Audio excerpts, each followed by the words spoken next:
This program is made possible in part by the University of Wisconsin-Milwaukee, one of America's top research universities, preparing students for today's interdependent world with internationally focused academic and outreach programs.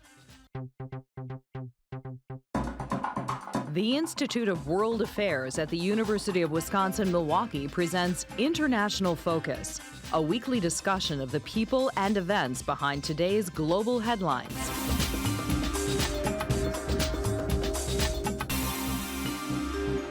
Now, here's your host, Doug Savage. Welcome to International Focus.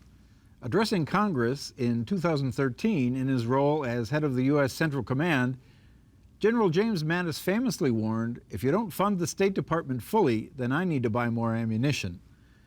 More recently, responding to Donald Trump's fiscal 2021 budget request, which includes a 22% cut to the international affairs budget, former chairman of the Joint Chiefs of Staff Mike Mullen suggested the cuts would affect the U.S. civilian footprint around the world that helps reduce the need for military intervention. What role do diplomacy and aid play in national security, and how is that role being shaped in the Trump administration? To help us explore these questions, we're joined by Nicholas Krelev, author, journalist, and entrepreneur specializing in diplomacy and international affairs. He's the founding executive director of the Washington International Diplomatic Academy, an independent organization that provides practical professional training in diplomacy and international affairs. He previously served as diplomatic correspondent for the Financial Times and Washington Times. His most recent book is America's Other Army, the U.S. Foreign Service and 21st Century Diplomacy. Nicholas, welcome to International Focus. Thank you. Thanks for inviting me. Well, I'm wondering if we could start with, as many discussions along these lines do, with the whole Bretton Woods system after post-World War II. And, it was really a system largely created in the U.S., and it really sort of was the rules under which the international system operated for some time. So how did sort of traditional U.S. diplomacy support that system? The institutions and the alliances that were built after World War II in the late 40s and the 50s provided the foundation on which American diplomacy functioned for decades, and which in fact provided the basis for its success. I myself believe that I am a beneficiary of American diplomacy because I was born behind the Iron Curtain in Bulgaria, and had the Cold War not ended, I would have never left Bulgaria, come here and done all these things that you just mentioned in the introduction. So the Bretton Woods institutions, the alliances, including NATO, the Australia, New Zealand, Japan, South Korea, all these alliances provided the global infrastructure. So diplomacy, if we want it to be successful, we can't do it alone, right? We can be a global leader. We can have ideas and initiatives. But on the world stage, you cannot do much in diplomacy without allies, partners, friends, other countries. Even sometimes adversaries actually put you in a situation or nudge you to achieve certain things in diplomacy. Unfortunately, in the last couple of years, the last several years now, this architecture has been shaken to its core. Now, everything needs to change with the times, right? Nothing stays the same, and we can't possibly use institutions that were founded 70 years ago or more in the 21st century. So that's not the issue. I think every expert on foreign policy, on international affairs, agrees that these institutions, this infrastructure, these alliances need an update. But what has been happening since 2017, and some would argue before that, is that the so-called liberal international system is being dismantled without having a substitute. And that really is what the problem is today. Well, you've written elsewhere that 9/11 really was sort of an inflection point in this process. How so? So if you look at American diplomacy, after the end of the World War II. It got very comfortable in the East-West confrontation scenario. It was very clear who the enemy was. It was the Soviet Union and its satellites, which is why so many wars, regional wars, were fought on different continents, and we call them proxy wars because the US and the Soviet Union weren't involved directly against each other, but they supported different sides, whether it's Latin America, Africa, Southeast Asia, as we know. So then the Cold War ended, and American diplomacy underwent an identity crisis because it was supposed to be a unipolar world. Who was the enemy, right? There was a brief period of mobilization, so to speak, or of the high point. It's funny that this moment happened to be a war, which is the first Gulf War, but in the wake of the first Gulf War was probably the moment when American power was at its peak. And I would very strongly recommend another book, not just my book, but another book written by Bill Burns, who was in the Foreign Service for 32 years. He rose to be Deputy Secretary of State, appointed by Hillary Clinton, but he worked for both Republican and Democratic administration, which is something that people should understand, that career diplomats were trained and know very well how to work for whoever the president is, because the American people elect the president. So accusations of partisanship, to me, seem ridiculous in whatever context they're made, particularly in an impeachment context.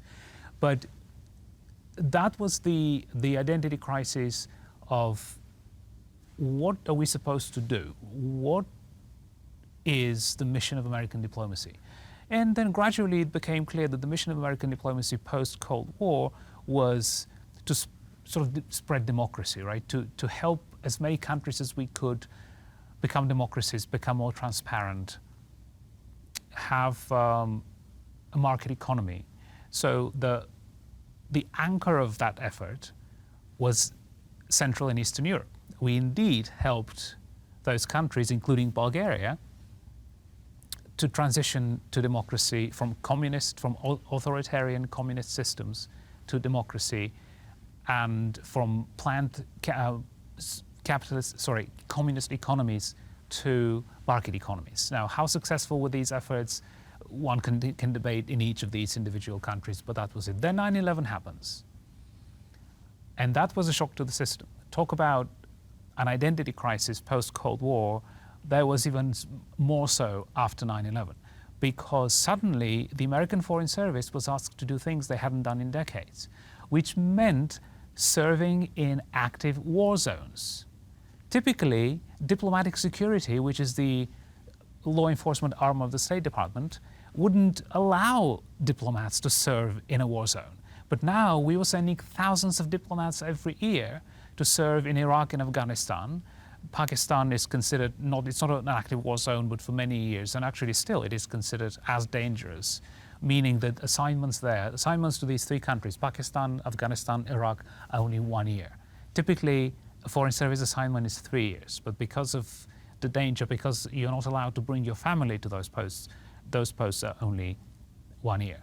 And it had to do with not with sitting in an office and doing things that are comfortable, or whatever one thinks diplomacy is. So typically it's not a realistic picture. People think that diplomats just go to receptions every day and sip coffee and dine with royals and presidents and prime ministers. But in fact, the work of diplomacy is not nearly that glamorous. And American diplomats had to help those countries, Iraq, Afghanistan in particular, to rebuild, sometimes built. Rebuilding assumes that they had been built and now they're rebuilding. And so, yes, nation building, you heard that term during the Clinton years and even before George W. Bush became president, but nation building gained a completely different meaning after 9/11, because we weren't talking anymore about Europe, Central and Eastern Europe, or the Balkans. We were talking about the Middle East. And Afghanistan and Iraq were very different, politically, culturally, certainly religiously, in every other way. And American diplomats were sent and were doing things like not only help them run elections or organize elections for the first time in many places, but build infrastructure, set up judicial systems, build a grid, an electricity grid sometimes. And that's when aid comes in, and you mentioned aid. That's where USAID came in, because that's an opportunity for diplomats and development experts to work together. So this process goes along, and now some decades later, people have characterized this as something of a dark age for diplomacy. So talk a little bit about a few of the points that might go into that argument. First of all, with just budget and resources. I mean, typically, and this is not solely an American phenomenon, but certainly it's present here. Just does the Foreign Service, does diplomacy writ large have what it needs in terms of just resources? Okay, so let's look at the budget. The last several years of the Obama administration, the defense budget was over $600 billion. Now it's over $700 billion, so it's risen almost $100 billion, right? The foreign affairs budget, most of which goes to the State Department, but foreign aid is part of the foreign affairs budget. So if we look at the entire budget, the last several years of Obama, it was about $50 billion. 35 of that, in fact, was foreign assistance. So the rest of it was State Department operations and other things that have to do with foreign service and all that. So, but we should underline, it sounds like an awfully large number, right, but as a percentage right, of the federal budget, it is. So I always give the context of, the IMF says that there are more than 100 countries in the world whose GDP is less than 50 billion, right? So in one way, it looks really a lot. But if we look at it in terms of part of GDP, absolutely. So the entire 50 billion is about 1% of GDP. So it's just a little over. And 35 billion foreign assistance is just under 1%. So that is the reality. You mentioned the cuts. This is the third year in a row in which this administration has tried to cut the foreign affairs budget. 22% is less than what they tried the first 2 years, because the first time it was 30% or 32 or something like that.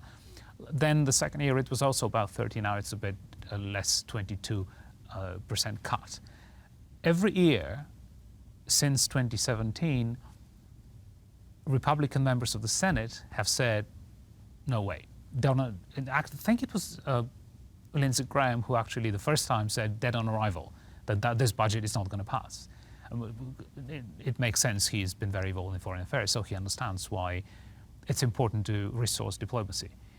But the reason I called this a dark age for diplomacy in the New York Times article 2 years ago was not just the budget, but because resources is not is money, right? People are your resources too. Your human resources are just as important in diplomacy, because diplomacy is a person-to-person, it's human-to-human interaction, profession, and you need a professional, well-trained, capable, skillful foreign service to do effective diplomacy. And to that point, in 2009, there was something in excess of 21,000 test takers to enter the Foreign Service.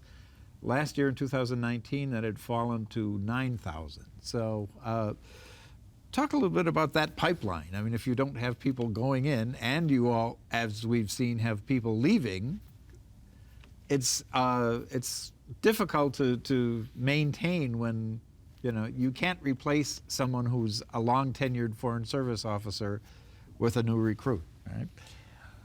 Right, which is why these are dark times. So we have lost hundreds of people in the last 3 years. Now, some of them we would have lost anyway. Attrition, right? People tick out, as they call it in the Foreign Service. The Foreign Service has an up or out system, just like the military. So you have to get promoted in a certain period of time. if you go this many years without a promotion to the next rank, you're out. So you may be 52, too bad, you tick out. And you tick out, by the way, it doesn't have to do with the tick, tick, tick. It's called time in class.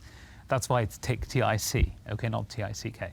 Anyway, so we would have lost some people too, but we've had some of the most senior people, some of the most capable and effective people forced out, whether directly fired in a way, or forced to retire, or people who were either neglected, not given proper assignments, and they just sat around for a few months or more, and they said, clearly there's nothing for me to do here, so might as well retire and all that. That wouldn't have been their choice.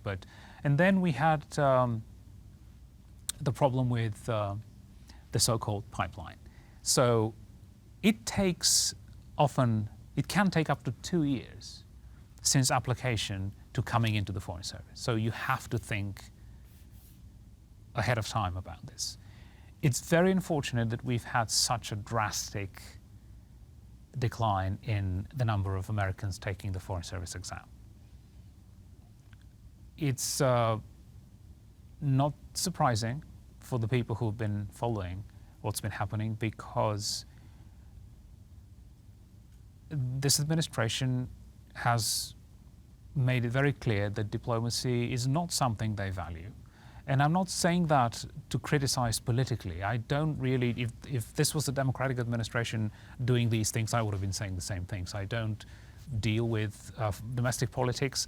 As a journalist, I covered 4 secretaries of state, meaning that I was assigned to the State Department, I had an office at the State Department, and I traveled with the Secretary of State on the plane. So I've had 2 Republicans and 2 Democrats, Albright, Powell, Rice, and Clinton. So I don't take sides. But in this case, it's very worrying, because I think American diplomacy is being decimated.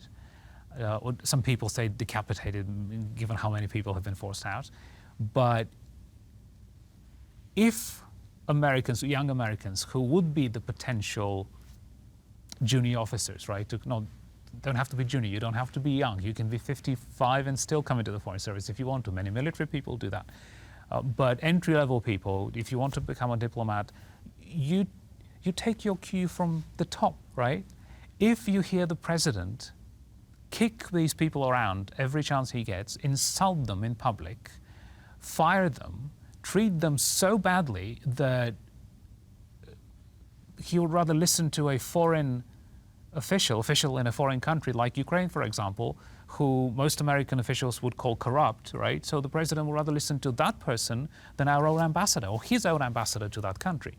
And so clearly there's some disconnect between what the current administration and the president think diplomacy is, what it's about, what diplomats do, and the reality of carrying out foreign policy. Because here's the thing, and that's not just this administration. I don't quite, I can't wrap my mind around all this, because to me it's so self-evident. If you're a politician, right, if you're the president or the Secretary of State, you have this awesome job, right, the President of the United States. You have an entire foreign service at your disposal.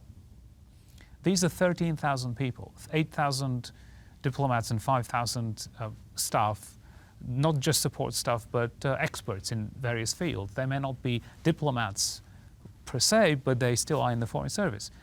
They are there to serve you. They know you've been elected. Doesn't matter who they voted for. That's not the point here, and that's what these people are trained to do. They've worked for Republicans, they worked for Democrats. They are hungry for leadership. They will be happy to follow a great leader, right? But for some reason, politicians of both parties come into these jobs, including the presidency, and they think that they can't trust the Foreign Service enough. So what they end up doing is surrounding themselves with political appointees, right? Obama did that plenty, right? Even though he did say publicly that he valued the Foreign Service, and that many times he would say how important diplomacy was. But I can tell you from many of the interviews I did for my book, including with people in the White House at the time, on some of the most important issues, the Foreign Service was largely sidelined. And so he ended up listening much more to people who'd never been diplomats, right? Now, in policy making, that's one thing, right? There's a difference between policy making and policy implementation. Diplomacy is about implementation. Sure, if you are a very senior diplomat like Bill Burns, you will have a place at the policy table. But most diplomats never get there. Most diplomats just carry out. And that's where the Foreign Service can serve the president if the president would let it. Well, and that speaks to the pinnacle of foreign service, if you will, the ambassadorships, which typically come from both career foreign service people who work their way through the ranks and the political appointments. We've got a situation now where typically it was 2/3, 1/3, right?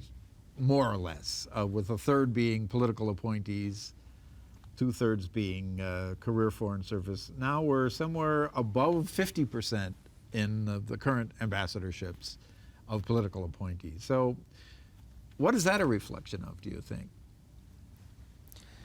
Well, a couple of things. The first is that it's not that different from previous administrations. I think this is a corrupt practice.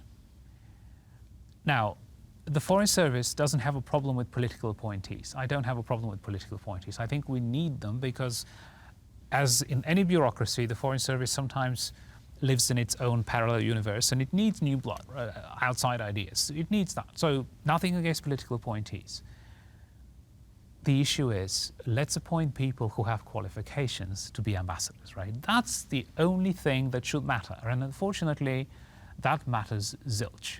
Presidents don't care. They've demonstrated, they're not going to come out and publicly say that, but they've demonstrated decade after decade, administration after administration, they don't care about qualifications.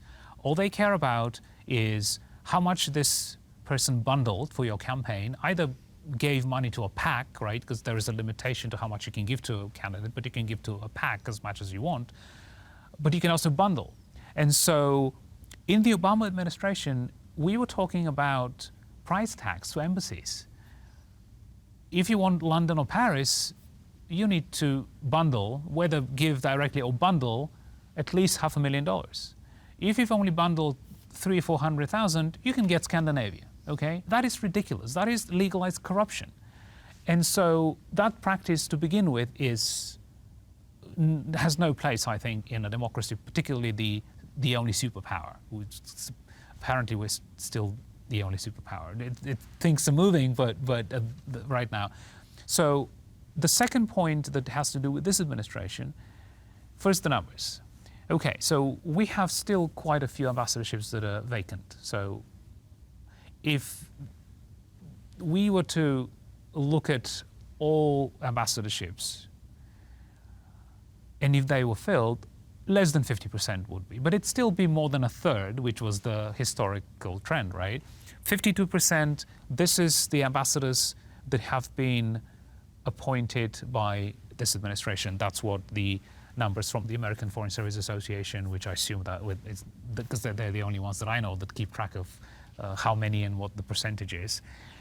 And the other problem, and I think it's a big problem, yes, we've had before ambassadors who have not only no place in diplomacy, but they have no clue how to run an embassy or how to do diplomacy. We've had those, plenty of those. But if you look at a number of those appointed, there was a few months ago, actually it was last year I think, a story in USA Today that they were the first who pointed this out. Several of those ambassadors now, it seems, have been given these positions only because they were or still are paying members of Mar-a-Lago, the president's club estate down in Florida, right? So that is literally buying an ambassadorship. You pay a membership fee of, I think it's over $2,000. I think it's probably much more than.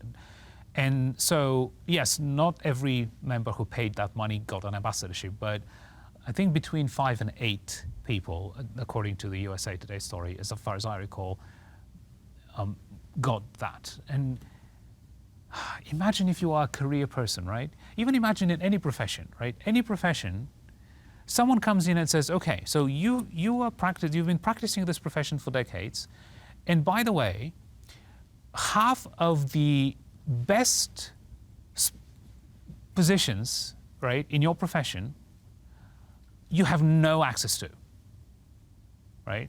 Lawyers, doctors, whoever pick a profession, and so that's what happens in the Foreign Service.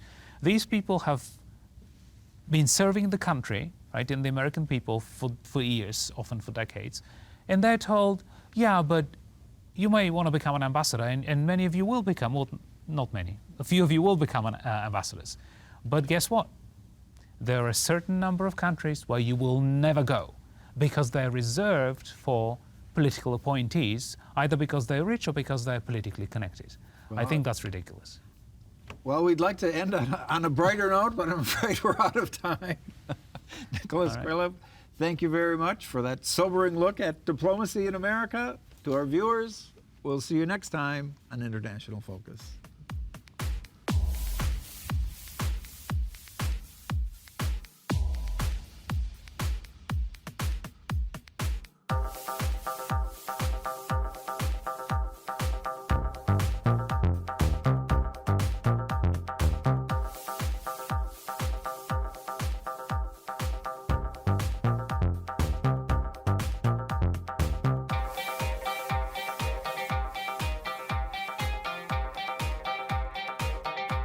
This program is made possible in part by the University of Wisconsin-Milwaukee, one of America's top research universities, preparing students for today's interdependent world with internationally focused academic and outreach programs.